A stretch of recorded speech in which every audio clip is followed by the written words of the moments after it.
गोष्टचं नाव स्वामींचा अनोखा प्रवास, गावागावातील दर्शन आणि चमत्कार. चला तर आपण ही गोष्ट ऐकूया.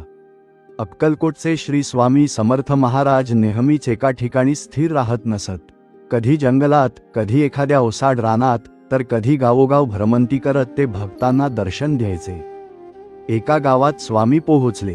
तिथे एक गरीब शेतकरी आपल्या पोटासाठी धडपड करत होता. त्याच्या घरात काहीही नव्हतं. स्वामी शांतपणे त्याच्या अंगणात बसले. शेतकऱ्याने थोडं पाणी आणून त्यांना दिलं.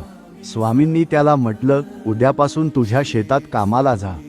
तिथे तुला धनधान्य मिळेल. आश्चर्य म्हणजे दुसऱ्याच दिवशी त्या शेतात पावसासारखी हिरवी उगवणी झाली. शेतकऱ्याचं घर दारिद्र्यापासून सुटलं. यानंतर स्वामी एका गावात गेले जिथे एक बाई अनेक वर्षे आजारी होती. गावकरी तिला देवावरून हटलेली म्हणत होते. स्वामींनी तिच्या डोक्यावर हात ठेवला आणि म्हणाले, जा, तुझ्या देवळात दिवा लाव. त्या क्षणापासून तिची तब्येत सुधारू लागली. तिसऱ्या गावात एक सावकार होता. तो गरीब लोकांना कर्ज देऊन त्यांना त्रास देत असे.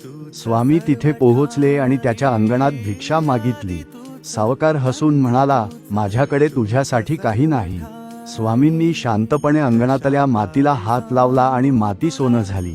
सावकार थक्क झाला. स्वामी म्हणाले, संपत्ती ही इतरांचं भलं करण्यासाठी असते, त्रास देण्यासाठी नाही. त्या दिवसापासून सावकार बदलला. शेवटचं दर्शन. गावोगावच्या या प्रवासात स्वामींनी सर्वांना शिकवलं, श्रद्धा ठेवा, संकट दूर होतात. दया ठेवा, मन शांत राहतं.